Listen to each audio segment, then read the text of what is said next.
नमस्कार दोस्तों, आपका स्वागत है हमारे चैनल पर। नवरात्रि का पर्व भारत ही नहीं बल्कि पूरे विश्व में भक्ति और शक्ति का प्रतीक माना जाता है।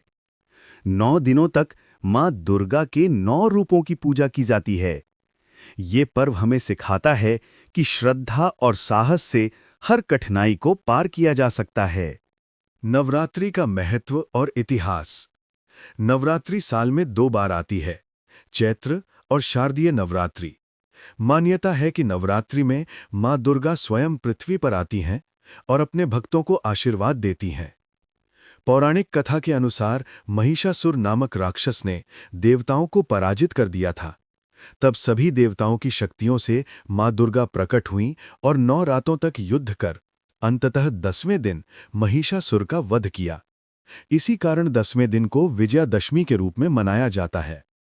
नवरात्रि हमें ये संदेश देती है कि बुराई कितनी भी शक्तिशाली क्यों न हो, अच्छाई और सत्य की ही हमेशा जीत होती है। दुर्गा के 9 स्वरूप। नवरात्रि के प्रत्येक दिन माता के अलग अलग रूपों की पूजा की जाती है। पहला, मां शैलपुत्री। ये पर्वतराज हिमालय की पुत्री हैं। इनकी पूजा से जीवन में स्थिरता और शक्ति मिलती है। दूसरा, मां ब्रह्मचारिणी। ये तपस्या और संयम की देवी हैं। भक्तों को धैर्य और आत्मबल प्रदान करती हैं। तीसरा, मां चंद्रघंटा। इनके मस्तक पर अर्धचंद्र है।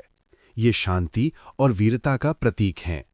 चौथा, मां कूष्मांडा। इन्हें ब्रह्मांड की सृष्टिकर्त्री कहा जाता है। इनकी आराधना से स्वास्थ्य और दीर्घायु की प्राप्ति होती है। पांचवा, मां स्कंदमाता।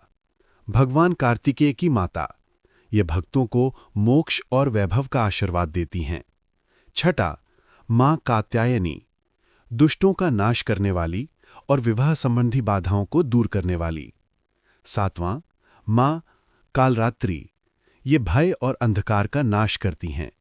इनकी पूजा से शत्रु और नकारात्मक ऊर्जा दूर होती है। आठवां, मां महागौरी। ये शांति, सौंदर्य और पवित्रता की देवी हैं। इनकी कृपा से जीवन में सुख और समृद्धि आती है। नवा, मां सिद्धिदात्री। ये भक्तों को सभी सिद्धियां प्रदान करती हैं। इनकी आराधना से ज्ञान और भक्ति की प्राप्ति होती है। व्रत और पूजा विधि। नवरात्रि में भक्त स्नान करके शुद्ध वस्त्र पहनते हैं। कलश स्थापना की जाती है और माता की प्रतिमा या तस्वीर को सजा कर रखा जाता है। भक्त उपवास रखते हैं और दिन भर फलाहार करते हैं। मां को फूल, चुनरी और प्रसाद अर्पित किया जाता है। अष्टमी और नवमी को कन्या पूजन का विशेष महत्व है, जहां छोटी कन्याओं को देवी का रूप मानकर भोजन और उपहार दिए जाते हैं। नवरात्रि से मिलने वाले लाभ और संदेश।